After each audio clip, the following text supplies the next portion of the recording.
John Henry, the steel-driving man, a West Virginia legend.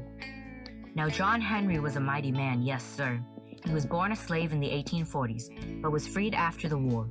He went to work as a steel driver for the Chesapeake and Ohio Railroad, don't you know? And John Henry was the strongest, most powerful man working the rails.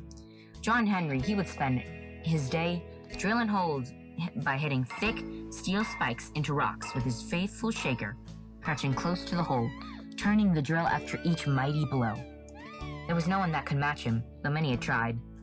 Well, the new railroad was moving along right quick, thanks in no little part to the mighty John Henry. But looming smack in the middle of its path was a mighty enemy, the Big Bend Mountain. Now, the big bosses at the C&O Railroad decided that they couldn't go around the mile-and-a-quarter thick mountain. No, sir, the men of C&O were going to drill right through it, going into the heart of the mountain. 1,000 men would lose their lives before the great enemy was conquered. It took 3 long years, and before it was done, the ground outside the mountain was filled with makeshift sandy graves. The new tunnels were filled with smoke and dust. You couldn't see no how, and could hardly breathe.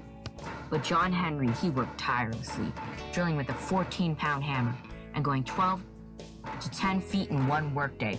No one else could match him. Then, one day, a salesman came along to the camp.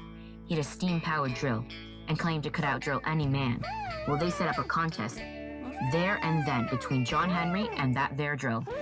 The 4 men ran that newfangled steam drill, and John Henry, he pulled out 2 20-pound hammers, one in each hand. They drilled and drilled, dust rising everywhere. The men were howling and cheering. At the end of 35 minutes, John Henry had drilled 2 7-foot holes, a total of 14 feet, while the steam drill had only drilled 1 9-foot hole. John Henry held his hammers up in triumph. The men shouted and cheered.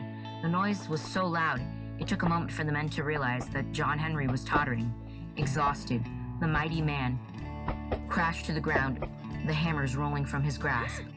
The crowd went silent as the 4 men rushed to his side. But it was too late. A blood vessel had burst in his brain. The greatest driller in the C&O Railroad was dead.